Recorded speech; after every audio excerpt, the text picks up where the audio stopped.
Good evening, everybody. I am Vibhu Swain from Power Tech Consultant. Today, we shall start our webinar number 37. Let me share my screen with you.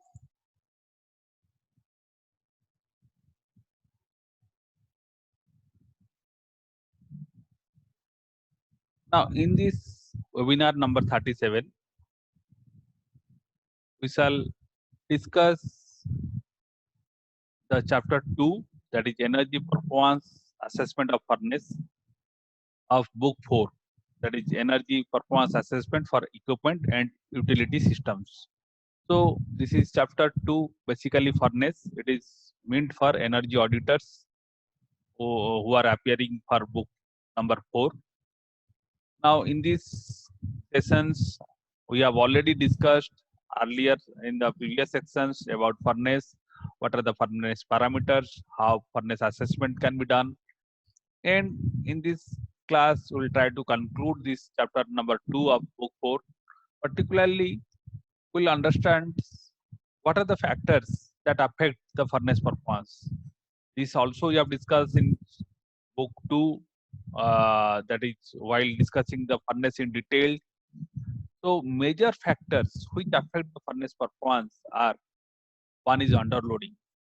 That means if your furnace is not properly loaded, then or improper production scheduling is there, then there will be huge loss, because even if there is material or there is no material, the furnace will consume some amount of energy and there will be some stored energy which will be lost.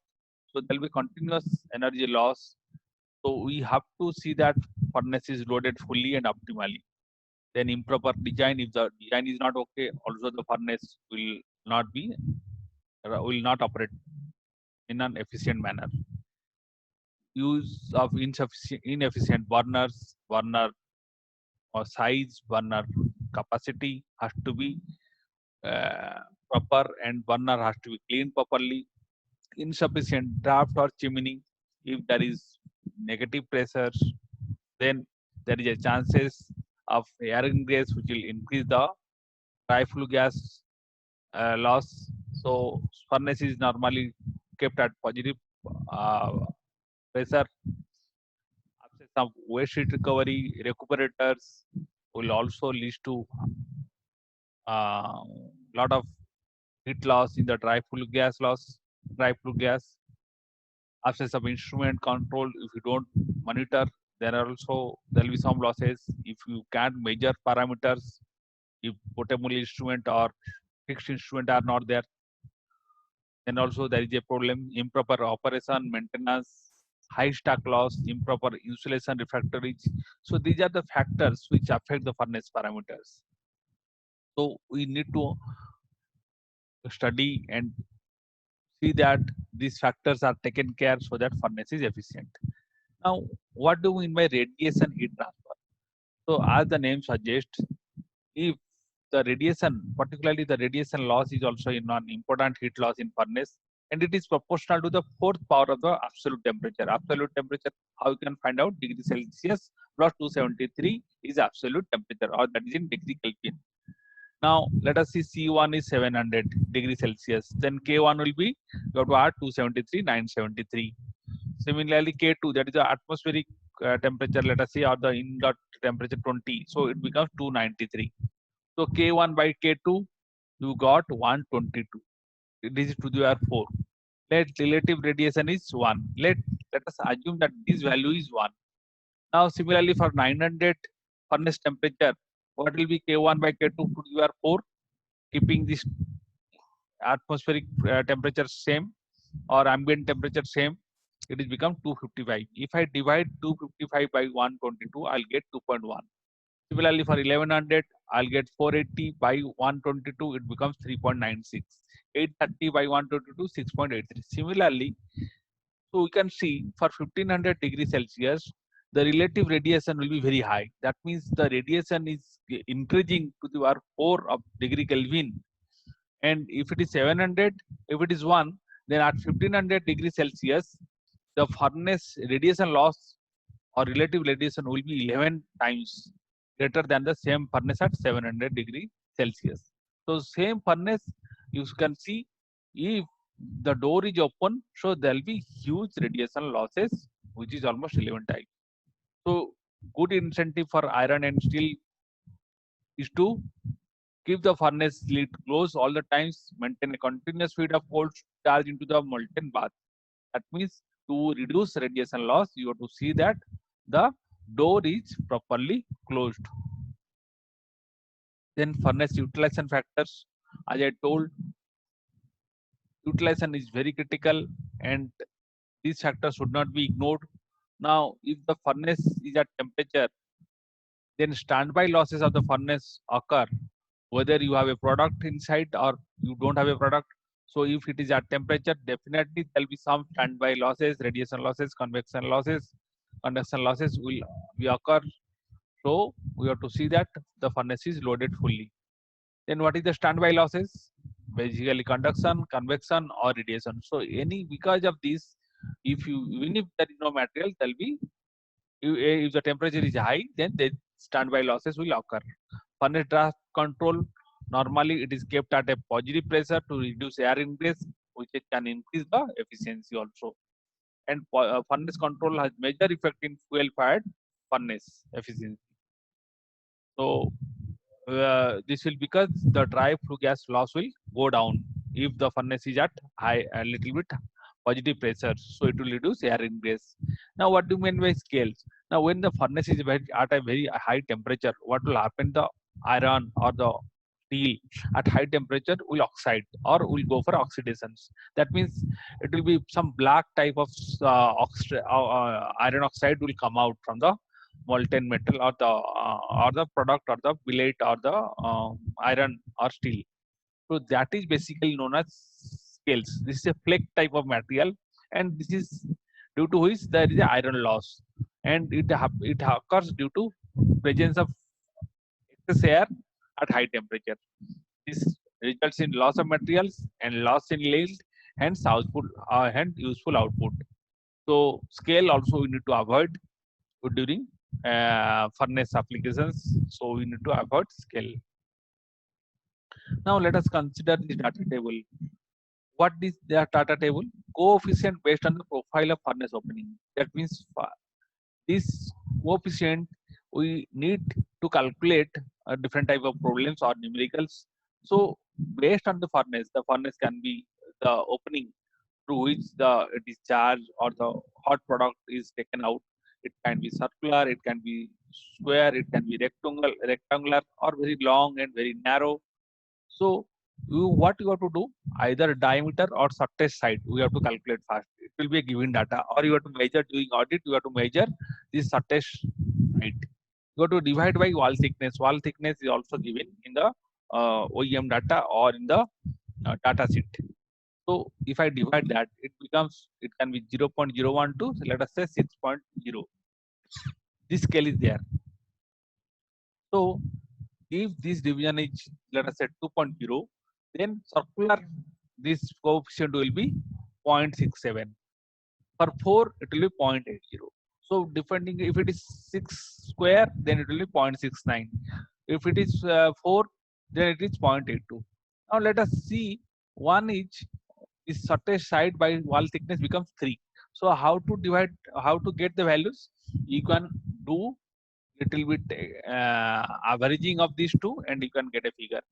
Otherwise, this is x1, this is your x2, this is y1 and y2. You can draw a curve, and from the graph you can find out what will be your for different position. 2.1 you can find out, 2.2 you can find out, 2.9 you can find out, 3.9 you can find out by plotting a curve between these two.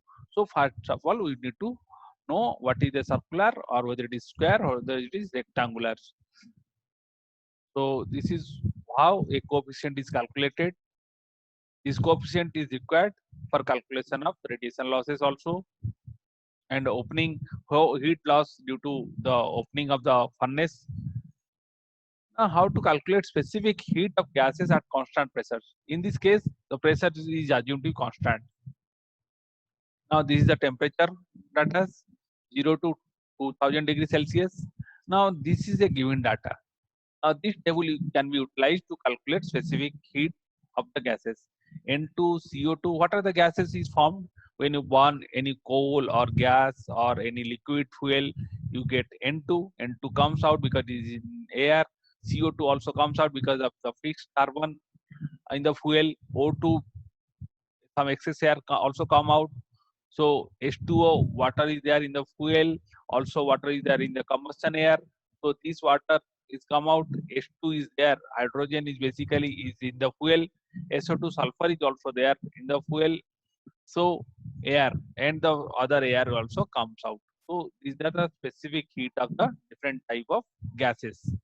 Now for a particular temperature, how we'll find out the specific heat, and depending upon the combustion, what is depending on the gas analysis, we can find out the specific heat for different type of fuel. Now let us say in any a particular combustion, the composition of diffuse gases is CO2, SO2, O2 and N2.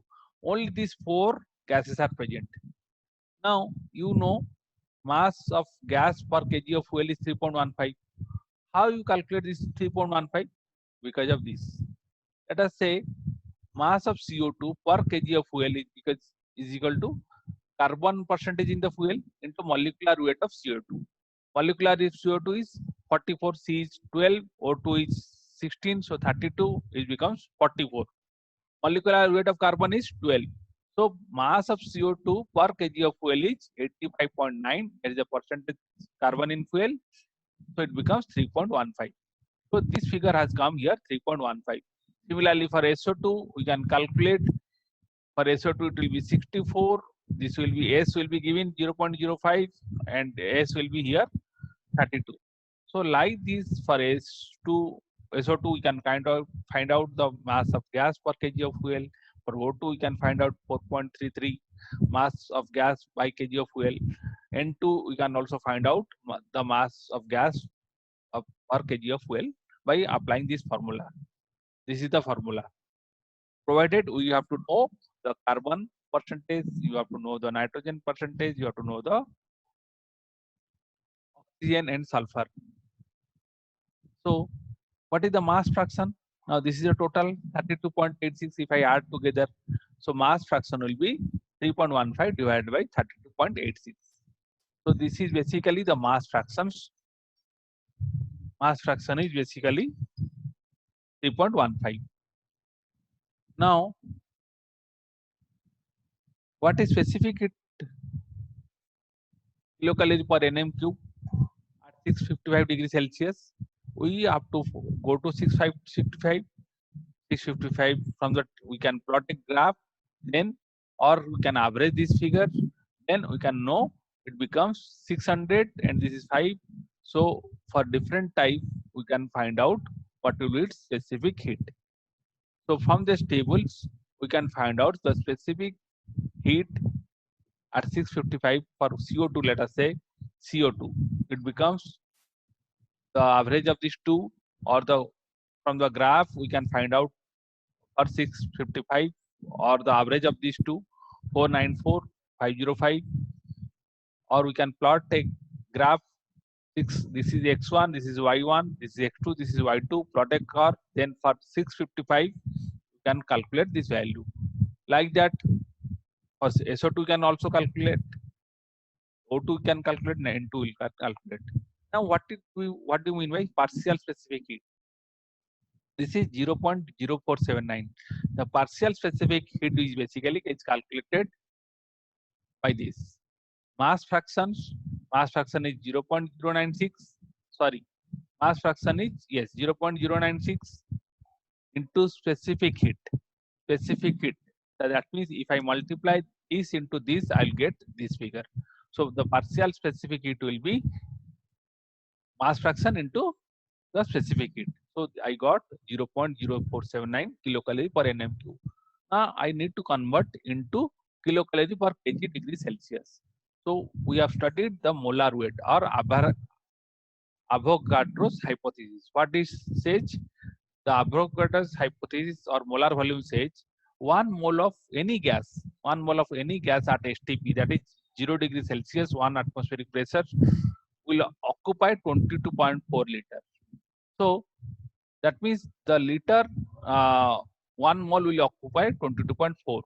So the specific partial specific in kilocalorie per kg will be mass fraction into specific heat. That means this figure into 22.4 divided by molecular weight. What is the molecular weight of CO2? It is 44. So the partial specific heat is become 0.0244. You see 0.0244. So this is how we calculate the mean specific or the specific heat of partial specific heat of CO2 at 65 degrees Celsius. So similarly for any temperature, we can calculate the partial specific heat, provided you should know the molecular weight of different type of gas, and we have to remember 22.4 liter. Now, since the dry flue gas consists of these 4 gases, so if I add together, I'll find out the total partial specific heat is 0.26. That is the specific heat of the dry flue gas at 655 degrees Celsius. That is 0.26. Similarly, specific heat of dry flue gas at 40 degrees Celsius is 0.24. We can calculate in the same fashion. We can get 0.24. Since the flue gas is the ambient temperature is 40, but it reaches up to 655. So what is the mean specific heat of dry flue gas? It is 0.26 into 655 minus 0.24 into 40 divided by 655 minus 40. This is basically a simple formula, that is x1 y1 x2 y2. So this is basically an interpolations. So by interpolations we can find out, or by averaging we can find out the mean specific heat of the dry flue gas as 0.26. So this is being utilized, and sometimes in the problem it is not given, then you can assume this figure. Otherwise, you can take away from the open book and you can put this figure of 0.26. There is no need to calculate or elaborate. So this is what we discuss right now. Sample calculation for CO2 in the above table. We first find out the mass of CO2. Then from this we got 3.15. Then the mass fractions. This is basically this mass, your total mass. Then the partial specific heat, we have to multiply 22.4 divided by the molecular weight. Because Avogadro's hypothesis says that 1 mole of any gas at STP, that is 0 degrees Celsius, 1 atmospheric pressure, occupied 22.4 liters. With this, let us try to solve this problem. This is a very important and interesting problem in which we could know how energy efficiency of the furnace can be improved by installing a recuperator. By installing a recuperator. Recuperator, what it does? It takes away the heat from the dry flue gas and try to increase the temperature of the combustion air. So recuperator takes away the heat from the dry flue gas loss. Now, what is the capacity furnace? 10 ton per hour. Daily production for 10 hour, let us say it is a 10-hour operating furnace. So it becomes 100 ton per day. 10 hour, 10 ton into 10 hour, it becomes 100 ton per day is the production. Specific fuel consumption is given 65 liter per ton. So if I multiply, it becomes 650 liter per day is the specific fuel consumption, 650 liter. Flue gas exit is 600 degrees Celsius, ambient is 30, DCV of oil is 10,000 kilocalorie. This figure has been given. Otherwise, you have to calculate. If for that you need combustion gas or the proximate analysis of the fuel. Since proximate analysis of fuel is not given, so this has been given 14. So 1 kg of fuel, you will require 14 kg of air. Specific heat of flue gas 0.26, specific heat of air is 0.24, given data. Oxygen is O2, this is required to calculate the excess air percentage. Now after installing the recuperator, we need this recuperator will be hitting the combustion air from 30 to 200 degrees Celsius. The design is such that the combustion air temperature will increase from 30 degrees to 200 degrees Celsius. Now, yield without recuperator, because the temperature yield That means the yield also increases due to recuperator because there is a chances of less oxidation. So the scale loss will be minimum. So initial lead, let us say the output is 100 ton. So initial lead will be 100 by 90 is the input. So this one will be losses. So after installing the recuperator, yield is 95%. So for 100 same product, we will be requiring input of 100 by 95, 100 by 0.95. Now with this, we need to calculate the percentage heat reduction in the flue gas after installation of recuperator. This is very important. Increasing daily production due to yield improvement. For this, we require these values.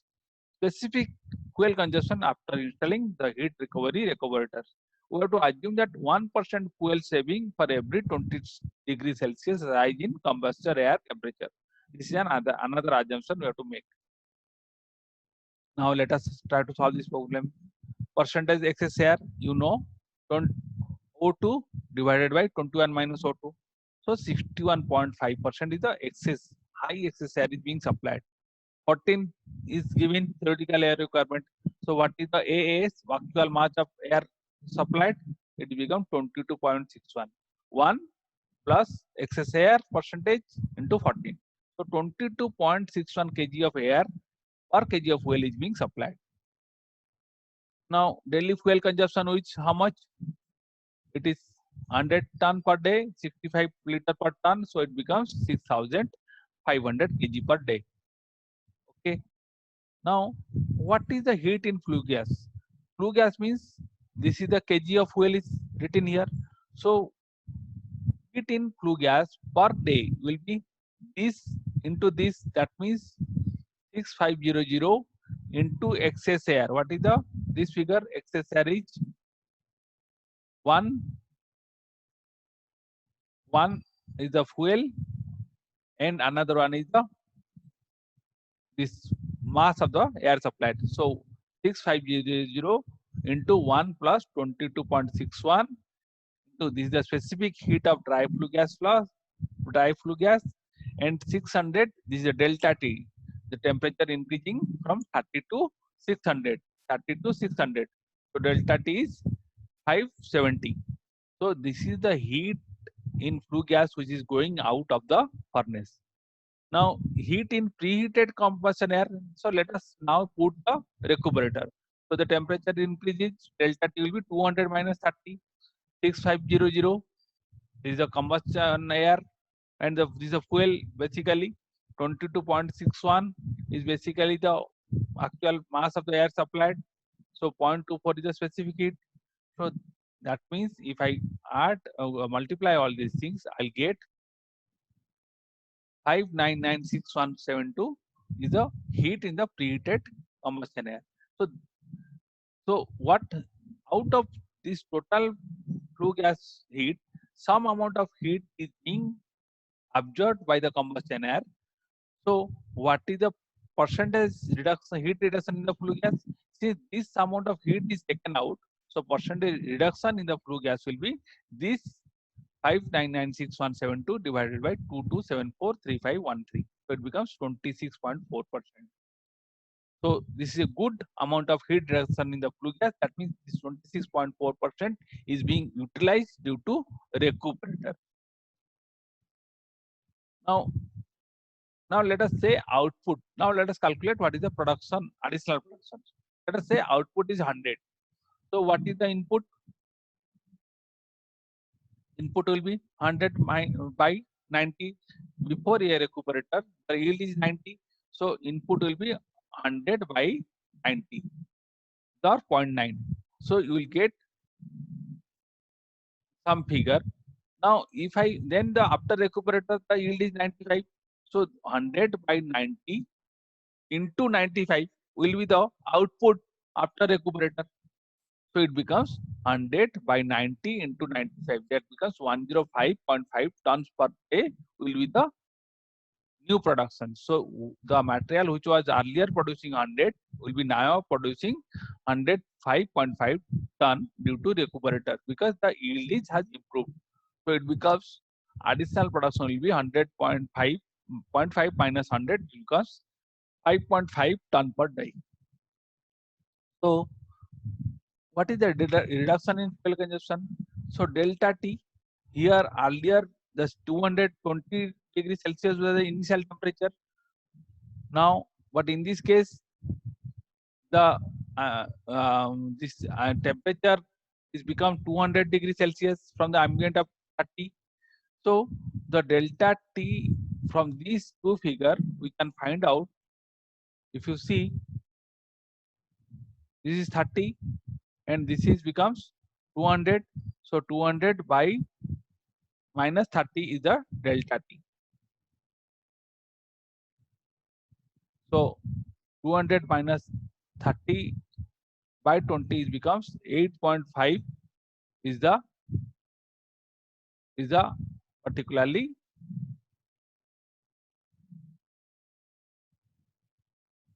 the reduction in fuel consumption. So 8.5% is the reduction in fuel consumption. So fuel consumption after waste heat recovery becomes 6500 minus 6500 into 0.085, it becomes 5947.5. So fuel consumption has reduced because of the recuperator. Recuperator is a waste heat recovery devices. So specific fuel consumption, that means daily fuel consumption is this much, production is 105, there is an increase in production. So specific fuel consumption will becomes daily fuel consumption divided production, it becomes 56.37 kg per ton. So this is how, by utilizing the recuperator, by installing the recuperator, you are increasing or reducing the fuel consumptions, increasing the annual productions, additional productions. Also, you are reducing the heat loss in the flue gas. So recuperator plays an important role as far as furnace is concerned, and it is an good energy efficiency project. So while doing furnace audit, you all should try to understand what is the temperature, whether recuperator can be installed or not. And there are a lot of manufacturers who manufacture good amount of recuperator. This can be utilized to reduce thermal energy consumptions. With this, I conclude the furnace chapter, particularly chapter number 2 of book 4. And in the next class, we will study some more other technologies. Thank you and good night.